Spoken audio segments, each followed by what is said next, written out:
In today's video, I'm going to teach you how to create a MetaMask test wallet. A test wallet is perfect for learning and experimenting without risking real funds. We'll install the official MetaMask browser extension, open it from your toolbar, and start a brand new wallet so you're ready to explore safely. Begin by opening your browser and heading to Google. In the search bar, type MetaMask extension. You're looking for the official result from MetaMask EO.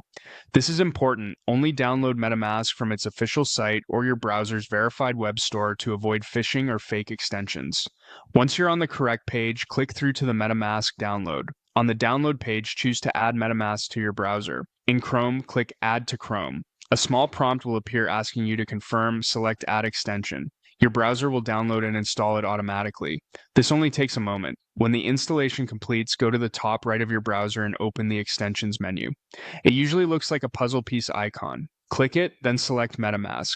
If you want quick access later, pin it to your toolbar so the Fox icon is always visible. That way you won't need to dig through the menu each time. The MetaMask window will open in a new tab or pop-up.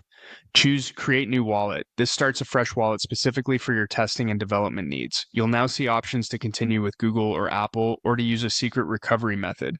Pick the approach that matches your comfort level. If you choose Secret Recovery, MetaMask will generate a phrase that controls full access to your wallet.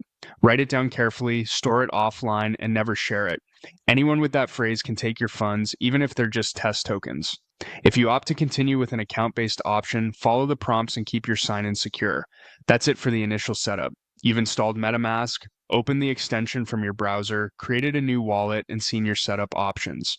From here, you can explore test environments. For testing, you'll typically work with a test network and use test tokens so there's no real monetary risk while you learn.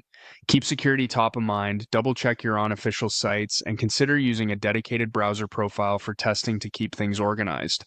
You're now ready to experiment confidently with your MetaMask test wallet. Thanks for watching, and enjoy building and testing safely.